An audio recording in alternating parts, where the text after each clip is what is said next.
Oh, hi.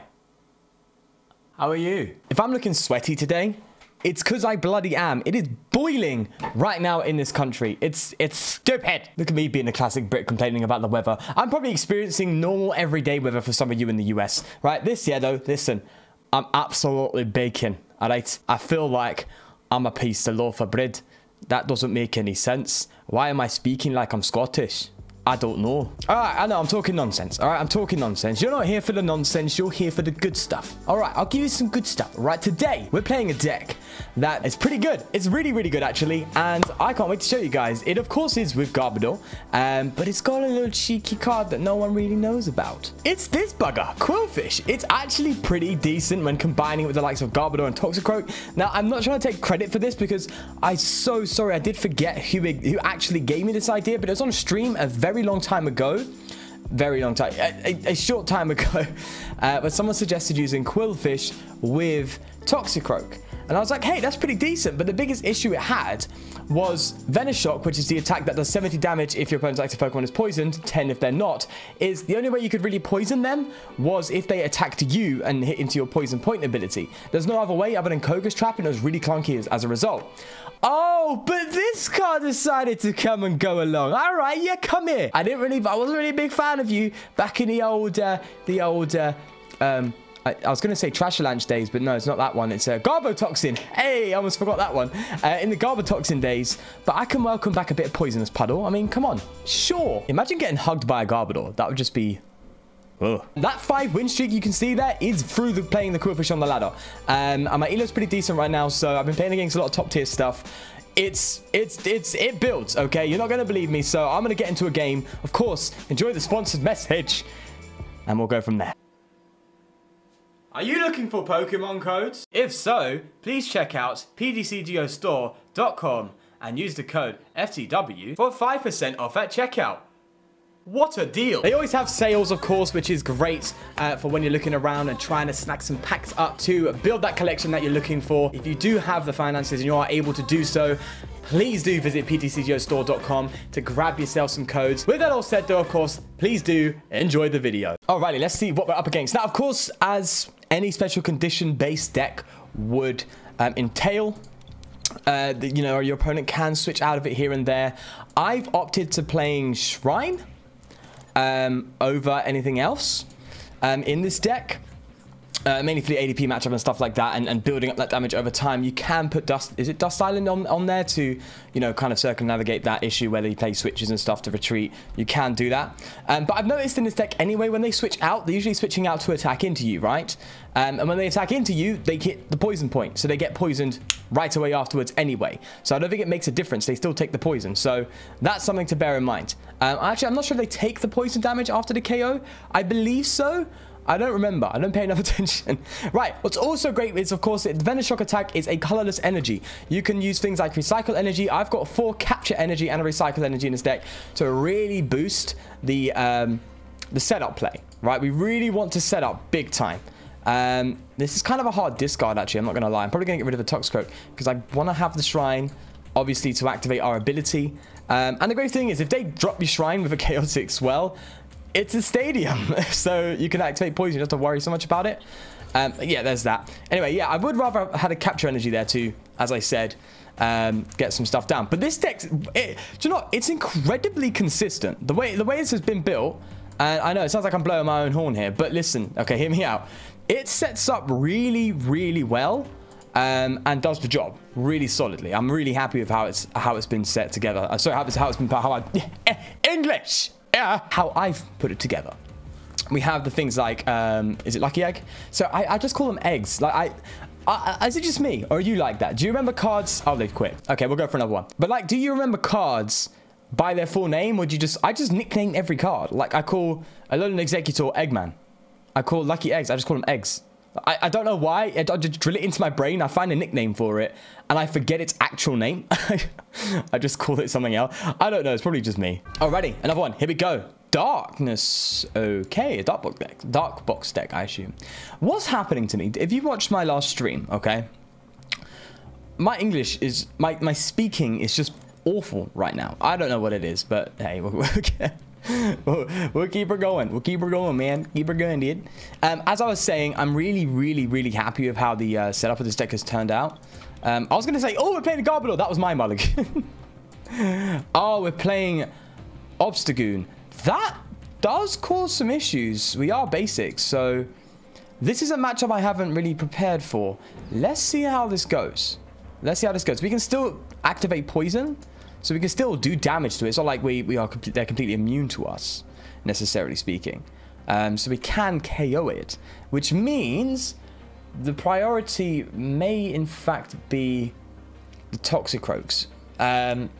Obviously, I have 4 in this deck, so our max damage output on the poison is 9 damage counters between turns. Obviously, we're going to have about 3 because we want 3 Toxicroak, a Garbodor, and 2 Qwilfish in play, right? That's usually what we're looking for, but I may very well, in fact, go for the 4. Specifically because we can KO them between turns. Yeah, because it's 180 damage, right? Instead of 140. Which is a big deal in this deck. So I think that's something to bear in mind. All right. You could also take a Koga in here as well, just like a turn 1 hit. Like, if I got a Koga here, I would have had game, to be fair. You know, I'll be able to hit the 70 damage with Koga's trap. So maybe that's an idea, but consistency in this deck is really a big deal. Really a big deal. So every ounce that, like, you're throwing out a bit of consistency or search. That's kind of decks I'm going to play Marnie. Yeah, you're having problems. Now, this guy decided to make a bit of a misplay. He played the Evolution Incense before he actually needed it, so he opened himself up to a Marnie, and now he's wasted an Evolution Incense, and he may not have the Obstagoon in hand. So that's something to bear in mind. Now, this hand's a bit of a dead hand, which is a shame. But hopefully we could top deck out of it. If not, we'll hope they KO us because we have the Lucky Egg. That's why I've got Lucky Egg in here. I could have done something like Big Charm, but I didn't. See, this is it. If I had the Capture Energy instead of... Sorry, I had the... Oh, do you know what I should have done? What I should have done, and I've missed an opportunity here, I should have used this Capture Energy I attached to get a Trubbish out. Because I could have got a Garbodor, and this turn had game. So that's a bit of a yikes. Well, we can actually be a bit... crazy with the Capture Energies here. We can double attach here because we have Recycle Energy in this deck. Honestly, as soon as you get a Recycle Energy in play, you have no issues at all. Right? You're good, mate. You're fine. Let's hope they keep struggling a bit and don't have it. So I'm going to get rid of the Marnie because I want to save everything else. Yeah, I want to save the Evo Incense there. That's all good. Right, let's Venoshock again. Only for 10. See, yeah. If I had the Garbodor out last turn, we would have had game again. My light's gone! No! Right, I'm sure you guys are okay with this lighting. It doesn't look good, and I can't do anything about it right now, I'm afraid. The battery on the light thing is just low, so I'm sorry. This is just going to be a bit strange. It's going to look a bit different. But yeah, it's going to happen sometimes. I'm sorry. So we'll just keep going. We'll keep going. Right. So that's actually game. We'll go for another one. All right, let's finish this off and we'll go in again. I mean, this is not because of our deck. This is because of the setups our opponents had. Well, what even happened the first game? I don't know. I was talking. But that was a rough setup for them. Let's go for another one. Right, so you're looking at a much sweatier Sean from the distant future. I've washed my face though, so hopefully not so much. The lighting went out and everything just went really ugly. So I thought, okay, no, I can't do that. Tried a few more games after that, and it was quite similar, just very quick finishes. So I thought, okay, do you know what? I can't give you that. I want to give you a full game and really get you to see what this deck does in the long run. So I thought, okay, let's go again. So we are going. It's a bit late for me, but it's fine. We'll keep pushing until we get this game. And hopefully it works out for us. But regardless, here we are. I'm still debating whether or not going first or second is the way to go with this deck. I'm not sure if I mentioned that. Obviously, I've forgotten pretty much everything I've mentioned in the last 2 games that you've just seen. So I don't know if I'm repeating myself. So I apologize if I am. Right, let's get the Shrine out. The Shrine's not necessary, I know. But what is necessary is a Trubbish. So let's do that. So we've prized 2 Croagunks, which is a shame. That's quite strange, but sure, I'll go with it. And we'll pass up there. So yeah, I wasn't really sure if going first or second was ideal, because if you go second, you have more ways to dig through the deck to find those Croagunks to get onto the bench. I thought, yeah, that was pretty... that's pretty good. But then at the same time, in a matchup like an ADP matchup, you're giving them a really good head start where you want to be getting in quickly. Like, you want to be really getting in quick against an ADP deck, because obviously as they're in the active or something, getting ready or whatever they may be doing during that time of setting up, you can get them some damage done that you can pick up on in the later game with boss's orders, right? For example, if they have a Zacian in the active and they've got their ADP on the bench and they're using Intrepid Sword or something like that, if you get set up really quick, you can get a bit, a bit of damage on that Zacian, gust it up later on and get a KO on it. So it's quite relevant in that case. I've contemplated adding a Koga in this deck. I'm not a big fan of it because it sacrifices a bit of consistency. You'd rather top deck a Research Romani over a Koga, right? But there has been turns when I've been testing this deck where I would have won the game if I simply had a Koga. They've gusted my Garbodor, they've taken it down. And then bang, right? I could have won game with them if they were poisoned and I hit the 70 damage and they took the extra damage off poison. So, because that's what this deck's all about, right? Dealing that damage. So, I thought, okay, maybe a Koga might be a good idea just in case the Garbodor is gusted up or something like that. Right, let's be greedy. Got a bit of soap on my didn't wash it properly. Yeah, there we go. Let's get a Garbodor down. I do want to get another one, not another thing, a Koga down. Oh, that is such a hard discard. I might have to take the rod. Because if these Krogunks get gusted, this is going to be so... This is actually a very important card in this deck, being able to read stuff. So, Capture Energy, doing its thing. Let's get a Krogunk down, so at least we have that. And from here, we can at least do some damage. Now, of course, they can take us out, by all means. The big boy, Inteleon VMAX's first attack, is it Snipe Shot? No, that's this one, isn't it? Snipe Shot. What's the first one called? I don't even know. See, I don't remember. As I was saying, similar to how I don't remember card names. I forget attack. Hydro Snipe, there we go. Getting rid of my Recycle Energy is really not going to do much. I mean, at the end of the day, it's throwing any energy in the hand, but we're a single energy attacker. Slowing us down is really not... It's not going to... Well, we're not going to get slowed down. So it's fine, this particular matchup. I would have preferred a much topper tier, higher tier, that's English. I should just speak Scottish. A higher tier deck. But hey, beggars can't be choosers. Right, so obviously they're going to go and... Oh, this is kind of a sketch move, because he could take out my Krogunk. This is scary now, actually. Oh, this is a bad one.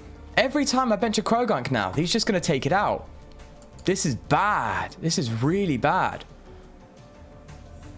Right, okay. I did not really consider how damaging Max Bullet would be. Damn. Which, see, it's hard to use this kind of game then to judge how the deck's going to be when you're kind of playing against the upper tiers, right? Because that's what I want to play against. I'm not playing this deck down, the Inteleon, but this is just a bad matchup. It just is, right? So that's something we've got to bear in mind. But the thing is, Inteleon's not really... It's not played like that. I mean, it's on the ladder, don't get me wrong, but it's not like you won't go to a tournament and see an Inteleon like this, right? Okay, you might, but you won't really see that too far often to an extent where you have to worry about that. But here we are, having to worry about it. So, hey, eating my words a little bit. As I say them. This is a yikes. This is a full-on oof, if you know what I mean. Now, our only option really is to try and gust a Frostmoth or something and hope they don't get the retreat. And then just try and get some Krogunks down in that turn and get them evolved and then not attack. And that's super sketchy, Is there a 70 HP Krogunk? Oh, I swear to God, I'm sure there is. My brain is sitting there going, Sean, there is definitely a 70 HP. I swear to God, if there's a 70 HP Krogunk. Oh, every inch of my body is going, Sean, there's a 70 HP Krogunk. I'm sorry, Pete. I'm scooping. No, I'm checking the deck. I'm checking the deck. That ain't happening, bro. Ain't happening. Not on my watch. Nope. I would have been fine. At least better. Oh, my Lord. Okay. Go for another one. Oh, man, I'm telling you. So much stress today. Just insta-win games or insta-loss games. That's all I've been having today. It's wild. And it's just... Oh, my gosh. I want some decency, please. Can I have some decency? Would like to go first? Yes or no? I don't know. I'm going to go for a no. I haven't figured this one out yet. And I know someone mentioned to me that going first is the best for evolution decks. But just getting those Crogunks out is like, it's so important. It really does. Like the whole big damage of the deck. Oh, I'm playing Golurk. Cool. The whole big damage of the deck, the whole basis behind it is reliant on having a full bench, right? It needs that full bench. If you don't have the full bench, you're in trouble. So I feel like it's super vital. So we're gonna try and achieve that today, actually. And this is what I mean, right? We've got the Trubbish, we've got the Krogunk at the start. Fantastic stuff. We can quick ball some stuff and get some more things out. It's going to be great. So I'm thinking the setup here is going to be pretty solid. Now, obviously, they get to, you know, do their whole thing. But with that said, this is looking like, hey, this is passable. Right, I'm going to get rid of Boss's Orders, which actually is solid against this Golurk deck, because you can gust up the Zeb Strikers and stuff and, you know, go that route. Now, if we can get an Air Balloon... No. If we can get Air Balloon? No. I may have to find another... I may have to bench another Trubbish here. I'm just going to anticipate a... I mean, what's Golurk's HP? 140, right? So we don't really need to reach to the upper... Oh, no, we do. We do need that. Okay, this may be risky, but I'm legit going to anticipate them taking this Trubbish out. So we're getting another one down. There we go. See, smart place here. Well, it could be smart, it could be stupid, but I'm trying to anticipate. Now, this the reason I got rid of the Marnie over the reset stamp, or the incenses, it is 140. Okay, relevant. Hey, there we go. Haha, big brain. Because the reset stamp's really, I'm assuming it'd be pretty decent against this deck if they don't have a Zeb Striker out or something, right? You know what I mean? Like, now, for example, would be a pretty good shout. Do we have... Don't tell me we've got... Okay, no. He's weak to dark, and I thought everything's dark, so we hit it for weakness. No, we don't. If we get... I swear to God, if we get a game here, I'm going to be so annoyed, because it's just been win, like, insta-wins, insta-loss, this whole thing, and I genuinely don't have time to continue. As much as I'm trying my best to get a bloody game out of this, I'm trying. Right, I'm going to reset stamp them now. It won't make much of a difference, but, yeah, you never know. I just want to see if we can pull it off.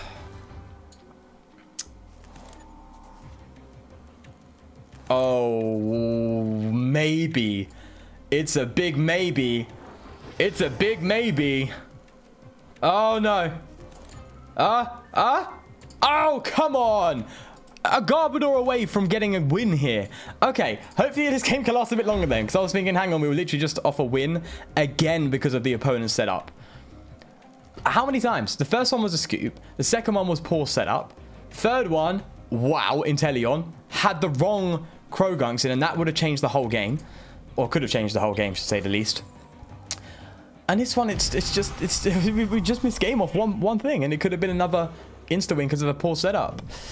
Oh, well, nonetheless. Right, you're seeing the deck do its thing, though, which is great. We've got the Crogunks out. He's poisoned. He's taking damage. We can get the KO here. Yes, he'll get the spell tag. But to be fair, we don't even need to do that. I think a simple pass would be fine so we don't take the spell tag damage.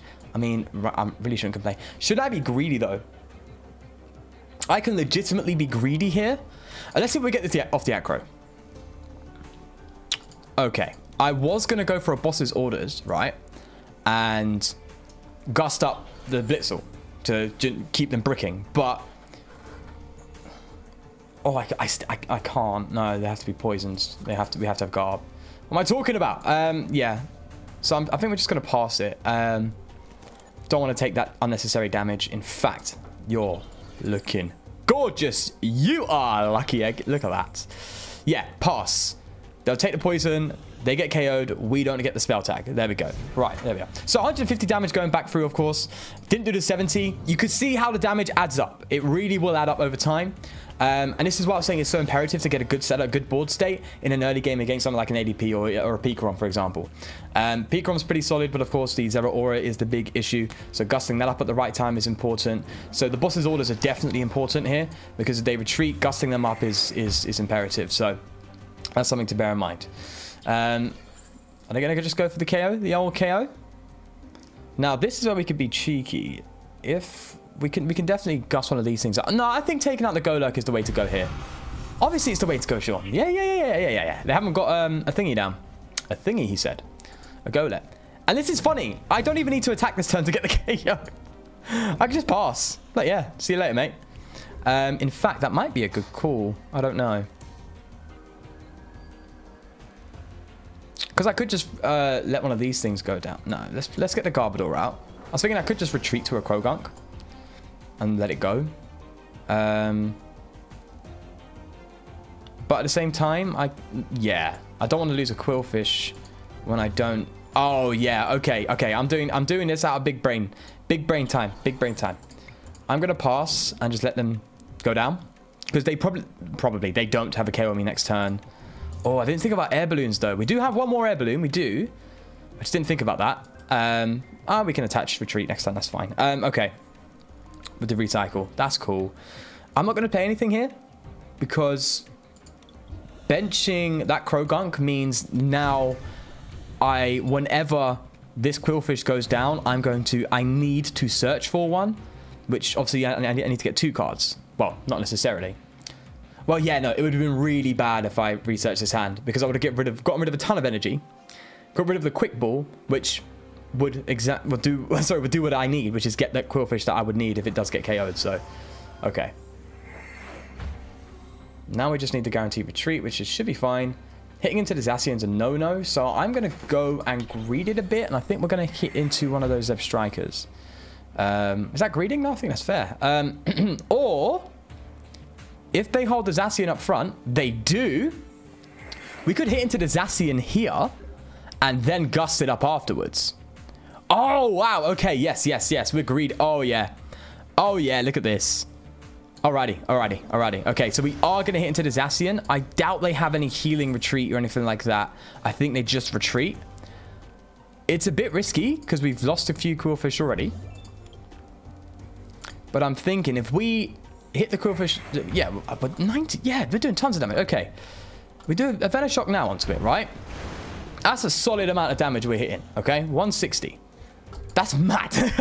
160. They retreat, gust them up. Even if we don't have the Qwilfish, we can just gust them up and poison them. They still get KO'd. So, yeah, getting that hit on that Zacian is good. So this is why Boss's Orders is super important, because you can gust these things up and bang, you know, start getting some KOs. So, okay, that's solid. And that's going to really give us a good run here as well. So, especially considering the prizes are really starting to, yeah, pick up. And it's a bit awkward for us. So, yeah, I think gusting that up and taking it down would be the way to go. Oh, but at a big loss, though. At a big loss. Oh, but we could just let this thing go down. No, I think we might lose simply due to the price trade. No. Oh, this is the worst hand to research away. Oh, this is such a bad hand to research. Oh, I don't like it. Oh, I don't like it. Oh, no. Question is, do they have... Oh, they can see a lot of cards with these Zeb Strikers. What if I just take out a Zeb Striker? Reduce the odds of them seeing... I'm thinking this, okay? If we take out a Zeb Striker, we reduce the odds of them drawing into a Twin Energy. But they might have one in hand. But if we greed it and take the Zacian, we can take more prizes. Which is super crucial, right? Because if they get it, it's just a loss at that point. All right, we'll do the Zacian and take the prizes. Why not? Yeah. We'll do that. It is unfortunate. I guess that's the value of going first, you know? Because they took the early prize. They took the first prize. And, you know, same old rule to any rogue single prize matchup. First one to take the prize, as long as they can keep trading, they're going to win because they take the first prize. And that's what it usually is when it comes to rogue matchups. When you have a rogue deck versus a rogue deck. As long as you can one-shot each other, which I'm assuming is what you're going to be doing because you're a rogue deck. You're designed to fight these big hitting Pokemon, so you're designed to do big damage for a one-prize Pokemon. In these matchups, it's going to be trade. It's going to be trade after trade, and whoever gets KO first... After that point on, if their setup's fine, they're probably just going to win. It's just the nature of it. of those matchups. That's what I've noticed. So, this hand is abysmal to discard. Look at it. But it's necessary. Isn't it? Is it? Okay. We can leave the Garbodor in the active. Because that's the highest HP. Does it matter? They'll get a KO regardless, right? Oh. Oh, wait. Do I have my reset stamp? No! This would be the perfect time to have the reset stamp. Drop them to... Oh, no, what I'm talking about. They got Zip Strikers.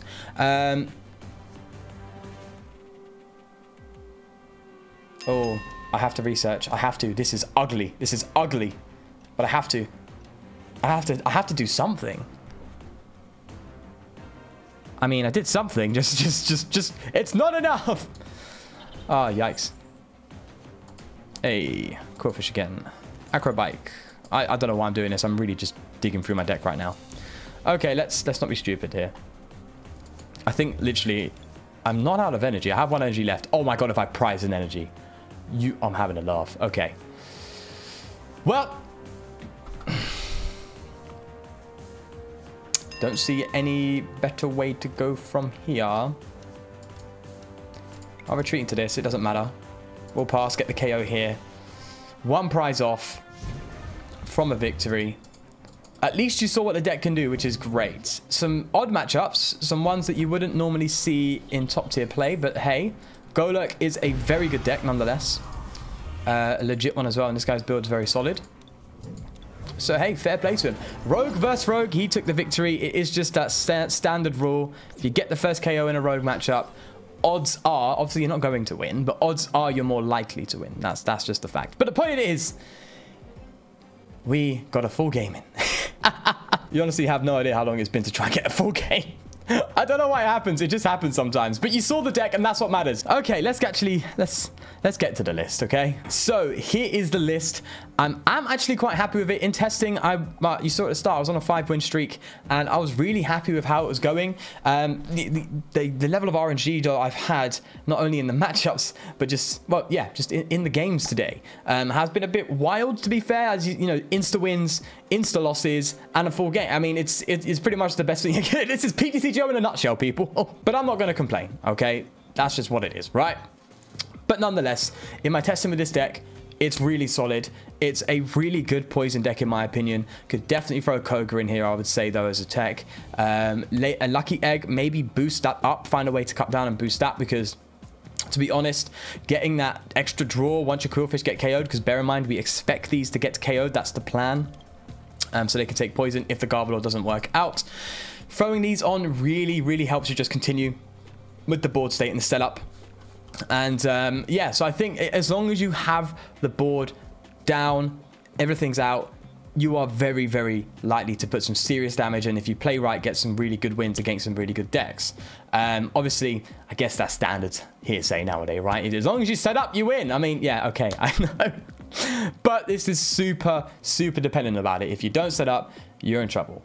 So if there's any more ways you guys think you can get it going, by all means, maybe even reduce the acrobikes. The acrobikes is good for just finding extra stuff, but reducing the acrobikes and adding even more Pokemon search, is that too much? I don't know. I'm going to go test it myself, actually, in the future to see if it works better with Pokecoms or something in its place, just to see if I can actually get some full-on motion going with this deck, because it's all about the speed. And considering you don't have any real support when it comes to the bench Pokemon, you know, Rangurus or Dedenes or Jirachis, you're going to be struggling. Now, you could do a Jirachi, but you're going to be reducing your Toxicroaks as a result, which reduces the whole damage. It's a bit dangerous. So that's my take on this deck. It's not the best deck in the world, to be fair to you, but it's fun. It's rogue, and it definitely has won me some games that I didn't expect it to win. So by all means, if you want to try it out, please do. Of course, do leave a like though if you did enjoy it, and of course, please subscribe for more. Most importantly though, do take care of yourself, and I'll see you in the next video. Peace.